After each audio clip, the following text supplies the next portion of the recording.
The stigma around mental wellness and mental health is such that, there's a lot of shame associated with it. So it's not easy to step out. And then when it's your loved one, you tend to, I think, initially want to deny that there's anything there. So I realized early on in my role as the Justice of the Peace in our county, I'm also the coroner. And I was only in office just a few weeks when I realized that we had an epidemic in our community where people were taking their lives and dying by suicide. And the common theme that I was hearing from the families was they didn't know what to do.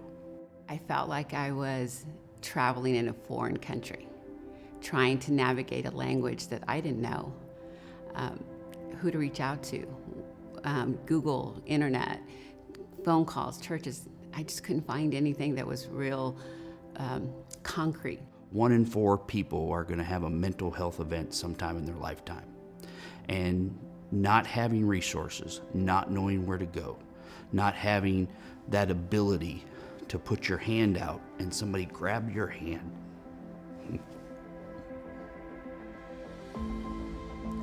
To guide you through that process is overwhelming for people.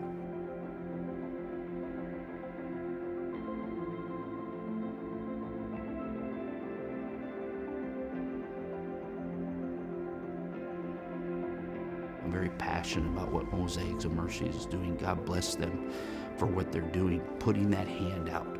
So families that need hope, for families that need healing, that need help, that they're there for those families. So our community has awareness and we have resources, but there's this gap in between them, and people struggle to travel that gap alone. And they don't know what it is they need or where to start or how to connect to it. And so Mosaics started building a bridge over that gap, and we help fill that in for people.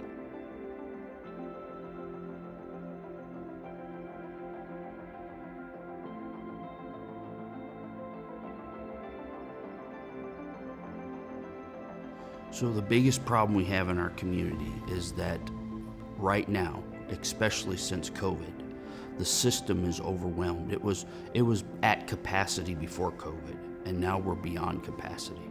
Mosaics is doing a great job, but where they need help is with infrastructure. They need the online services to be able to be expanded. They need that family navigator to be able to walk alongside that person to be able to get the help they need. With Mosaics being able to expand, that enables us to make sure there are people to answer that call when someone decides they need to reach out for help. And then we're also making sure that they don't fall in that gap where they never make a connection to an actual resource. I realized when I met Sherry with Mosaics that I had been holding my breath. I had been waiting for hope. And meeting Mosaics and talking, just giving air to my story was like releasing. And then the resources that came about, whether it was support from other parents or connections with groups or support groups outside of the community and counselors, therapists, hospitals, it was what I had been hoping for. The meaning of resource is actually it's rising again. That's actually the French origin of that word. And so we want to make sure that there's a bridge to connect someone to that thing so that they can rise again from these struggles. We're looking for our community to partner with us to make sure there's a hand available to reach out to people who need it.